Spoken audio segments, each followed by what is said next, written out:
Resursu centra Zelda raidieraksts būs jau labi. Sveiki, jau atkal Resursu centra cilvēkiem ar garīgiem traucējumiem Zelda 6. sērijā. Ciemos muzeja darbinieks, aktīvs cilvēks kultūras jomā Viktors Irbēns. Un šīs epizodes tēma – kā sadzīvot vai kā dzīvot ar šizofrēniju. Ar jums atkal kopā Resursu centra cilvēkiem ar garīgiem traucējumiem Zelda pētnieks Harijs Kadiķis. Un šodien 6. sērijā, raidieraksta 6. sērijā, pie mums viesojas ļoti interesants viesis muzeju, vairāku muzeju savulaik esmu viņu iepazinis vienā muzejā, tagad viņš darbojas citā muzejā, darbinieks un tāds vispār aktīva persona Viktors Irbēns, kurš faktiski ir atsaucies mums pastāstīt par to, kā ir dzīvot ar šizofrēniju. Kas ir šizofrēnija?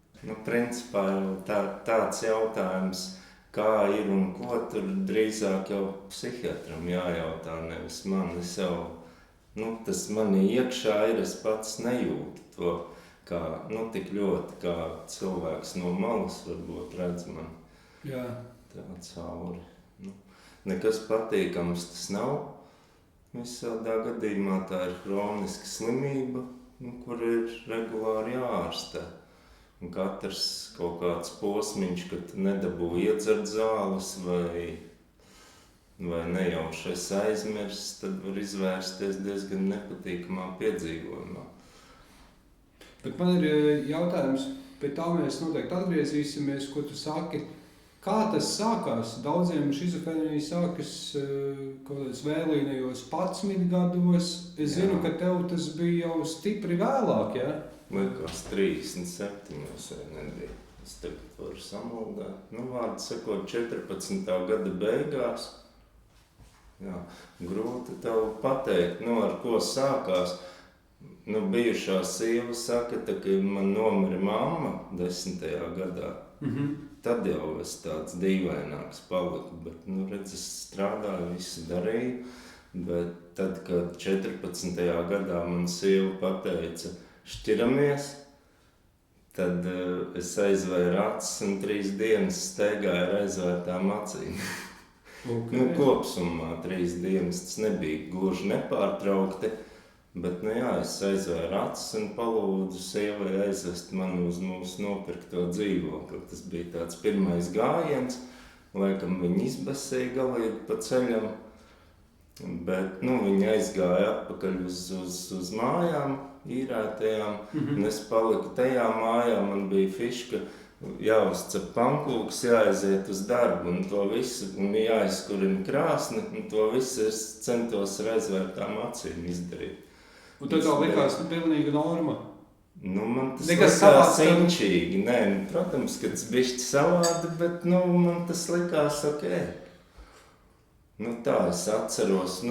Tas, kas varētu būt netika ok parastam cilvēkam, bet es uzcepu pankūks, aizgāju uz darbu, un tur tuvs tieši.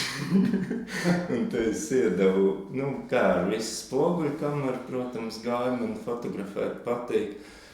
Un tad es iedavu spoguļu kameru tam cilvēkam, kurš neatteicās man tomēr nofočēt, jo pārējie bija šokā. Vadītāji sevišķi, vadītāji teica, tiešām atnāca ar aizvērtām acīm. Es saku, jā. Tu ar aizvērtām acīm aizgāji arī uz darbu? Uz darbu, jā. Man pa ceļam cilvēki tur centās pavest un ar mašīnu aizvest. Saka, nē, man tāda fīča ir ar aizvērtām acīm aiziet. Un, es aizgāju, un tad man vadītāji piešķīra lietussargu. Viņi teica, tā būs drošāk. To es tiešām paņēmu. Un man bija fīča, pabarot tos manus kolēģīšus ar pankūkām, un tad agrāk bija tāds bāriņš vai ēstuvīte, Get Smart, varbūt atceries. Jā, es atceries. Man bija doma līdz turienei aiziet, jo tā kā uz toleti gribējās jau vakar pusītē, un es eju, man uz Brīvības Lāčplēša ielas tas lietussargs saplīsa. Kaut kā pa stipru uzsitās. Tad es sapratu, baigā ķēpa, tas tieši pretī tai dzeltenai baznīcai pareizi dzīvo. Un tur vēl elektrokaste ar mērkeķi, jo tas atvēra acis un tas mērkeķis tur uzzīmēts. Un te es sapratu, ir dimbā, jo baigi gribās. Atvēra acis un skriešas uz to Get Smart, aizskrien, viņu laikam līdz, tas laiks tikko beidzies, tikko aizvērušies. Un tad es skrēju uz Avotu ielas dzīvokli nokārtoties. Tā man beidzās tā pirmā diena no paša rīta līdz vēlam vakaram. Jā, Kas vēl, teiksim, tev vai ko tu jūti, ko tu redzi vai ko tu dari, kas no malas varētu likties varbūt savādi, ko, teiksim, cilvēks kā es, kuram varbūt nav šis brīnījums, kā neuztver un neizprot, kas ir tas, kas tev ir? Daudz, ko palīdz cilvēkiem, kurus nepazīst, nezinu. Sievietes būtu jāprasa, viņi man te sūta uz Aleksandra augstumiem, saka, pa daudz pēdējā laikā, tu visiem palīdzu. Tev ir arī vīzijas, balsis, kaut kas tāds?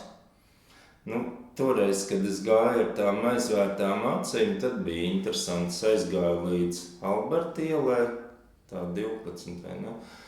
Un, pirmkārt pastāstīšu, ļoti interesanti ir ar aizvērtām acīm, jo tev pilnīgi orientācija pazūd. Tu redzi, ka leņķi ir daudz vairāk nekā viņi ir mums atvērtām acīm.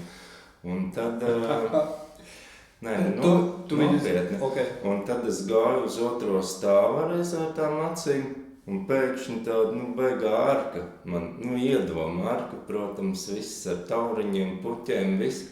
Un te es pieliecos, jo viņi bija zemāki. Es izgāju viņai cauri un domāju, tāds skaistums es gan zīmēt nemāku, nofučēt nevaru, jo tas ir, ar aizvērtām acīm. Domāju, paskatīšos, kā izskatās, paskatos aizmugurē nekā nav, ar aizvērtām acīm. Atver acis, otrais stāvs, viss kā parasti, un te es aizgāju, Tas nozīmē, ka tev ar aizvērtām acīm tu redzēji izkārtojumu, ielas kaut ko. Skaista vīzija, es slikti orientējos, es tajā laikā mācījos, tā tagad nesamalot, vienā no Amerikas universitātēm tieši par prāta spējām.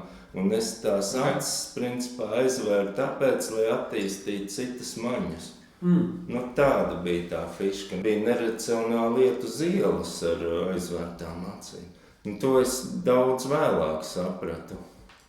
Uz to brīdi man ļoti daudz, kas šķita normāls. Man nomira abi krustēvi mēnešu laikā, un es pat aizgāju uz bērēm ar aizvērtām acīm un nopirku puķis ar aizvērtām acīm.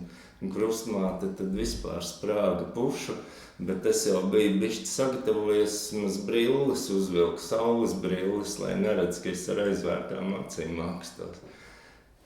Tā. Bet tu vispār nepieļāvi domu tās acis atvērt vaļā? Bija man tuvinieki, es viņiem teicu, ka lūdzu pavadiet mani, krustmāte izbesījās un palaida mani. Es, protams, neesmu muļķis, es prasu cilvēkiem, kur ir kapsēta un kur ir puķītes, un tā es tiku līdz krustēvam, atvadīties. Un tā uz to mirkli, kad es liku puķis, es atvēru, tā es cīņas pret krustēvu acis, bet visu to laiku es, pavadīju ar acīm ciet. Pēc tam tā trešā diena, kad es biju ar aizvērtām acīm, es vēl ar jogiem sapinos, kā es tagad to saprotu. Ar jogiem savā iekšējā apziņas telpā? Nē, reāli. Reāliem cilvēkiem. Zini kā, man šizofrēnija laikam ir tāda brīnišķīga, tā ir brīnišķīgā puse, bet to nedrīkst dzirdēt, jo viņi vienmēr saka, ka es glorificēju to savu stāvokli. Es aizgāju pretī Rozentāla muzejam, bija bērniņi tāda vieta, uz tiem bērniņiem. Tur bija kaut kāds pasākums, vai tik nebija par Latviju zīmēm vai par zālēm. Tur viss izkrāsots, viss telps, un es vēl tajā brīdī Mansards? Nesaucās Mansards, jā. Superīgā vieta, un es eju. Un es atveru acis, un viss izkrāsots, viss tik skaisti tā kāpņu telpa. Bet tam man nākamā feature bija, es sāku skaitīt soļus. Visu laiku skaitīju soļus, lampas, lustras, visu, ko var saskaitīt. Būtu tagad dzīvojis, laikam, stabiņus skaitīt. Nu, ja tagad būtu tas viss. Jā. Bet tad es skaitīju tos soļus, jo man likās, ka ir harmoniski un disharmoniski skaitļi. Un es centos nokonstatēt, man likās, ka varbūt tur kāda biedrība to zināja agrāk. Un es skaitīju, cik tur 13 pakāpiem, 21, 12, 11, 10. Un fiksēju, rakstīju savu, pierakstos, cik kur ir. Un tā kā es aizgāju uz to mansardu, es satiku pāris jogus. Jā. Un viņi, es saku par to feature, kad es ar aizvērtām acīm pasēdēšu. Viņi saka, kā, tu to vari izturēt? Viņi tur cenšās jau 2 gadus. Viņš saka, nē, man jau 3. diena, kad viņš vispār šokā. Viņš saka, es 2 stundas, normāls cilvēks nevar nosēdēt tā. Bet tu teiksim sevi, tu atceries to, Viktoru, kāds bija pirms it kā šīs šizofrēnijas, un tagad kāds pēc, ja tu jūti tādu pēctecību? Nē, man ir tā. Ir pirms slimnīcas un pēc slimnīcas. Tā es parasti raksturoju. Tā dzīve pirms, dzīve pēc. Jo, šobrīd ir jālieto zāles, kas, nav konfekts gluži. Un ir visādas, mazas blaknītes, protams. Bet, tā pa lielam jau es neesmu mainījies. Es vēl ejot uz šejien domāju, principā, ko tur runāt par šizofrēniju, labāk pasaka, ka multimākslinieks vai kaut kas tāds. Jo, principā, visi mākslinieki ir bišķi ķerti. Jā. Tā ir viss, valda tāda pārliecība. Jā, tikai viņiem nav jādzer zāles. Tas pats Jēzus Kristus, būtu viņš mūsu laikos, es domāju, viņi aizsūtītu uz Aleksandra augstumiem atpūsties, nevis celt cilvēkus gaisā un pulcēties. Nevis gaisā atdzīvināt. Šī vispār interesanta tēma, jā, par reliģiju, šiem priekšstāviem tajā laikā, kā tas tiktu interpretēts mūsu laikā. Bet, Klaud, tu man vienu brīdi arī stāstīji, ka tu visur redzēji rūnas, mēs satikāmies. Tajā brīdī, jā, kad beidzās tā aizvērtā acu epopeja, sākās tā soļu skaitīšanas epopeja, un te es pēkšņi sāku redzēt tādus simbolus uz sienām, uz grafiti. Un pārsvarā tas bija tāds ir tāda uzraksta XP un tāds L-burts šķīps. Es vēl joprojām nezinu, ko tas nozīmē, kas to zīmē un kādam nolūkam. Bet tas bija X kopība, P prieks, un tas L-burts varētu būt palaist prieku kopā. Tā es to tulkoju. Es nezinu, vai es pareizi tulkoju. Jo es vienkārši iegāju Rēriha grāmatnīcā, ka es ieraudzīju, kad ir tāda grāmata ar tām runām, es vienkārši apstulbu. Un te es viņu nopirku, maza grāmatiņa, neko nemaksā. Kaut kāds eiro varbūt, nezinu. Un tad es sāku pētīt, tad es to, ko es redzu, te es sāku tur mēģināt tulkot vismaz, tā, bet, pie tā īpaši nevajag piesieties, jo tagad, kad dzeru zāles, vispār neko neredzu, dzīvoju mierīgi.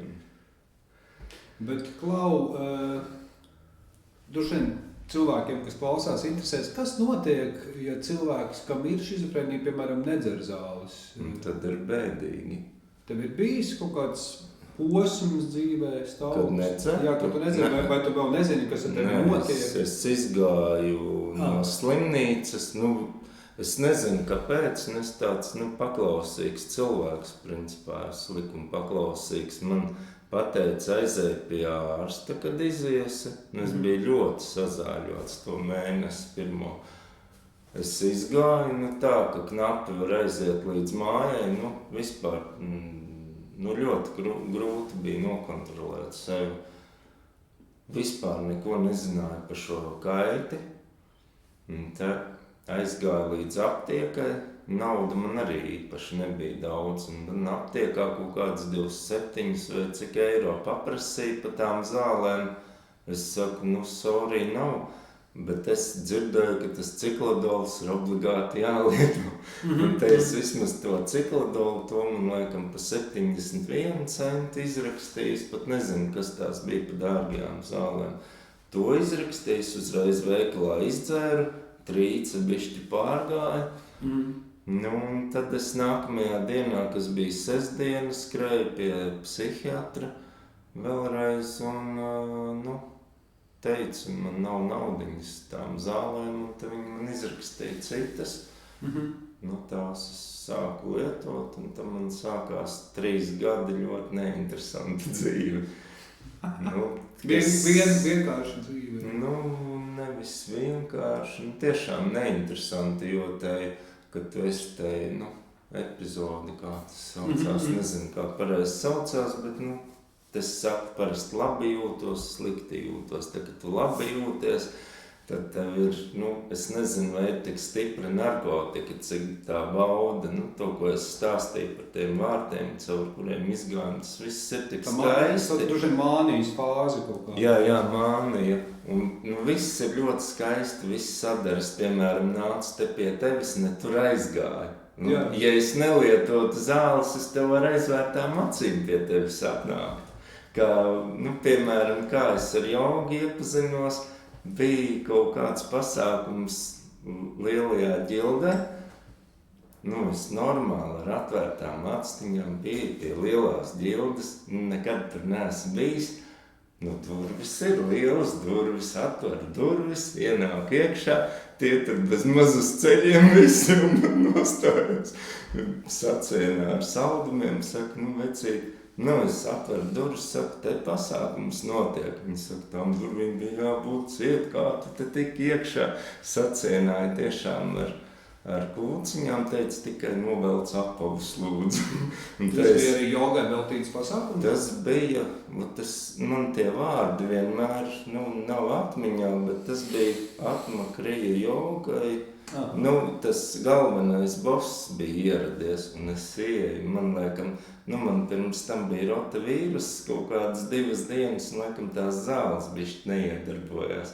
Es ieeju, tas ir manējais, viss spīd tur tā zāle, rinda ar cilvēkiem, es skatos, sūtu bildes tagadējai sievai, paskaties, cik skaistu viss.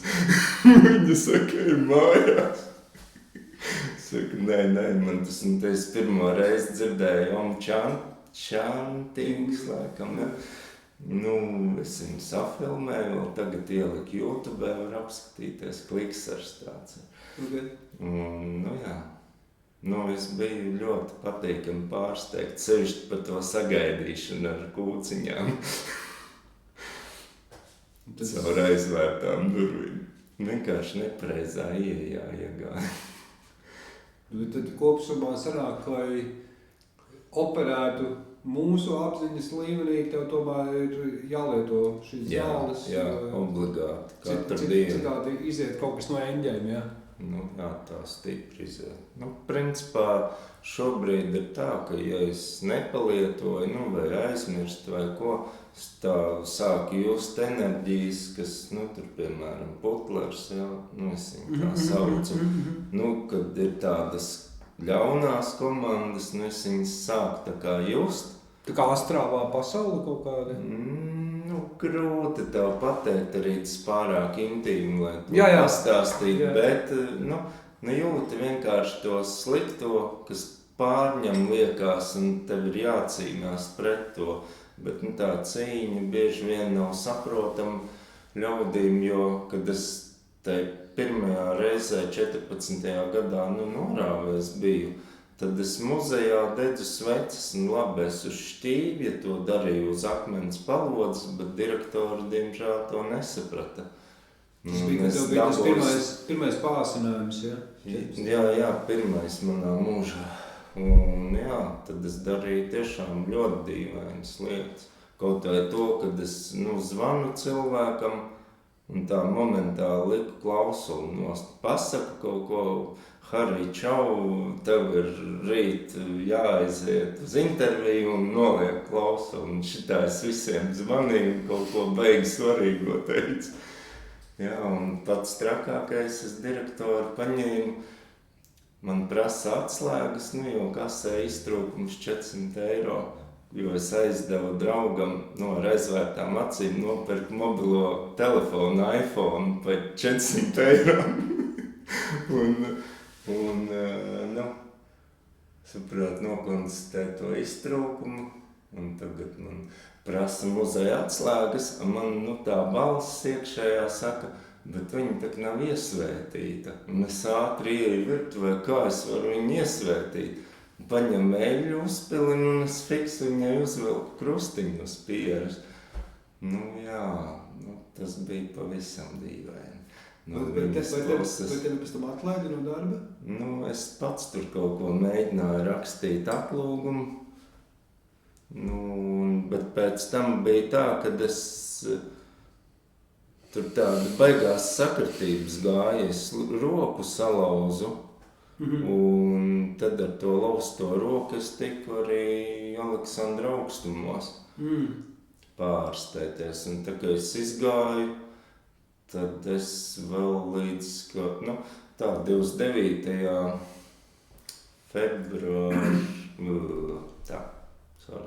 29. decembrī man ielika durkā, var tā teikt.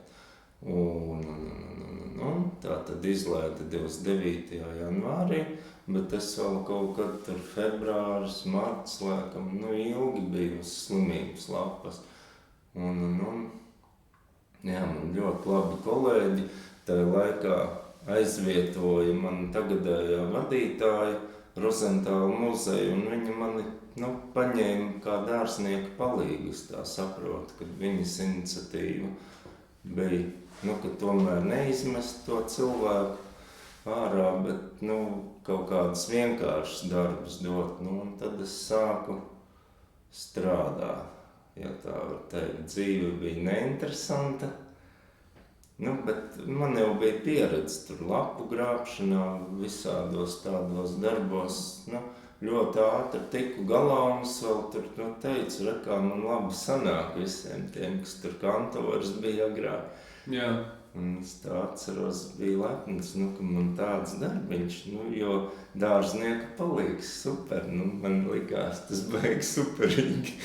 Bet vispār lietojot zāles, ievērojot režīmu, nav grūti, cik es saprotu, strādāt, iekļauties sabiedrībā bez normāla dzīvesveida. Kā kuram tas... Personīgi tev? Man nevis nav grūti, bet tu visu laiku esi tajos rāmīšos, ļoti stingri sev jāiet. Es slimoju jau no 14. gada, tas ir jau 11. gads, vai ne? Tad es esmu tā piešāvies sev tās doziņas, piemēram, vakars 2 reizes lielāku dozi izdzēru, lai šodien atnāk līdz tevīm, lai normāli izgulēties, bet neskatoties to, es 5 cēlos, piemēram, šorīt. Ir arī miega traucējumi sanāk līdz ar šis... Es ātri aizgāju gulēt, varbūt. Daudziem cilvēkiem tas izpaužās dažādi.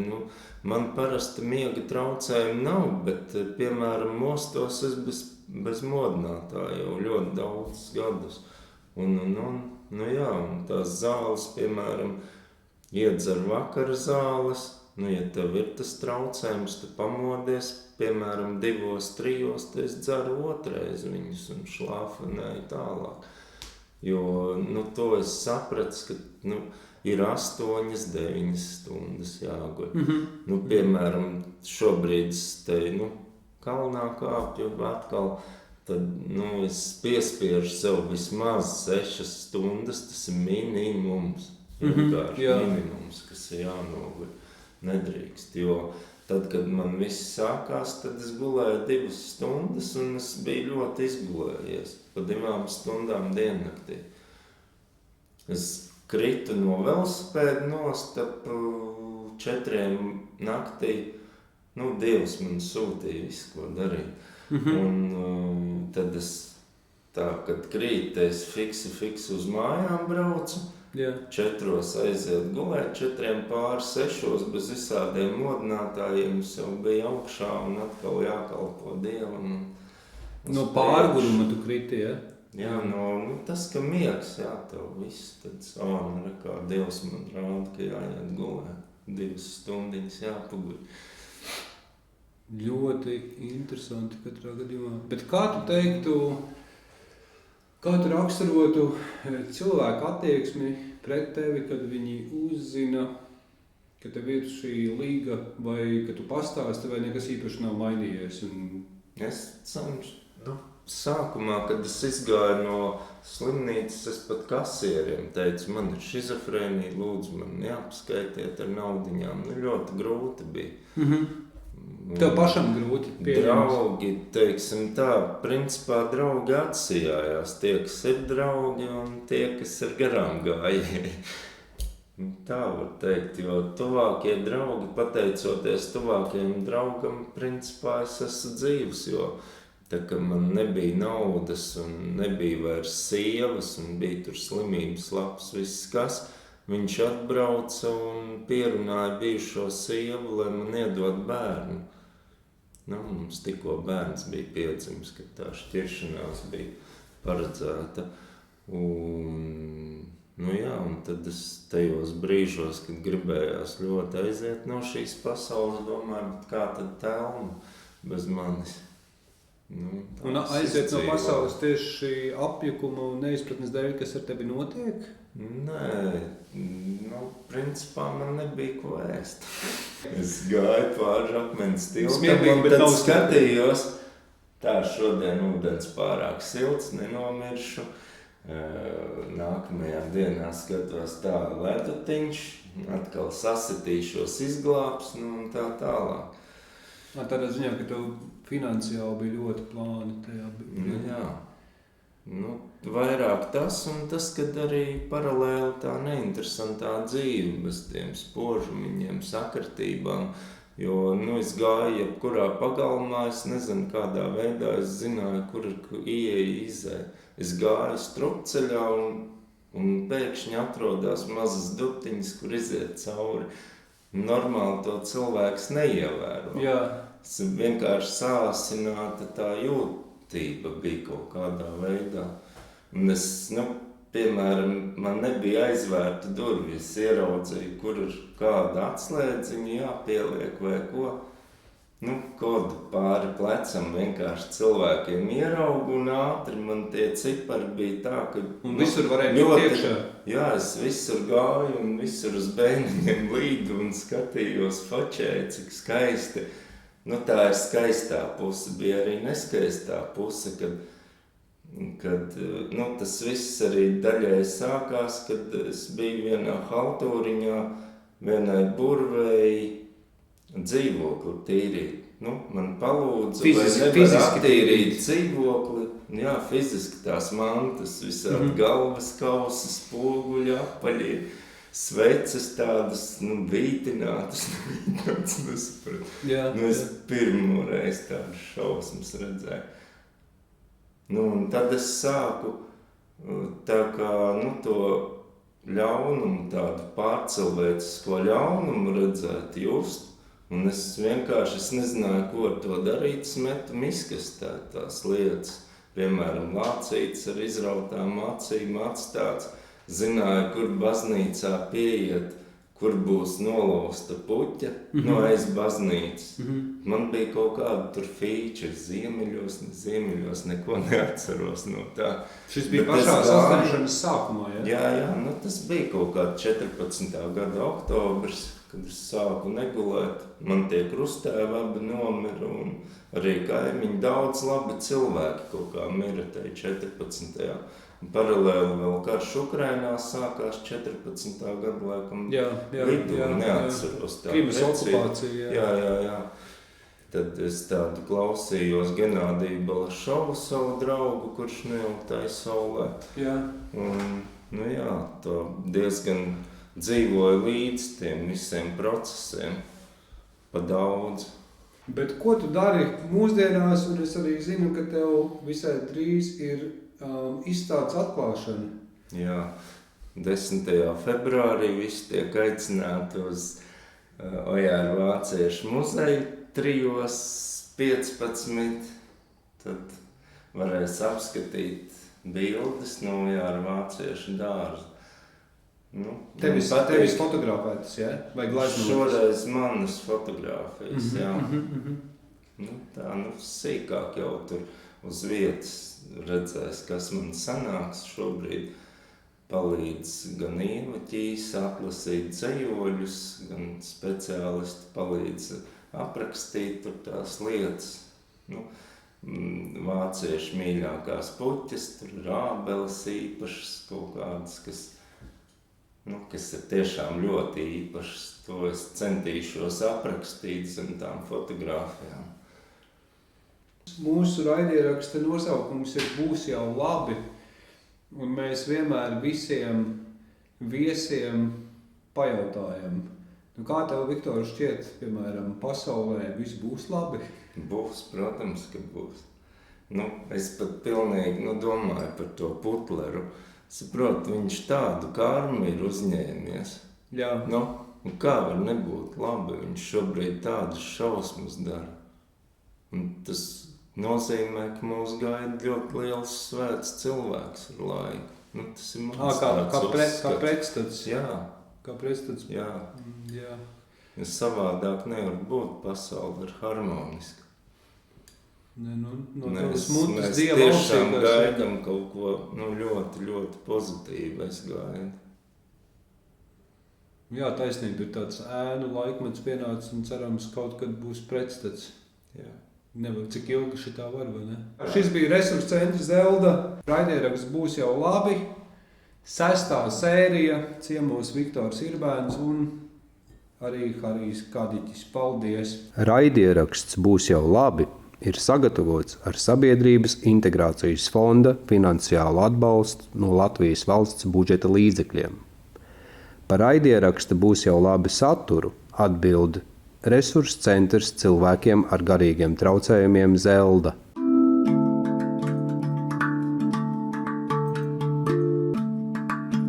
Resursu centra Zelda raidieraksts Būs jau labi!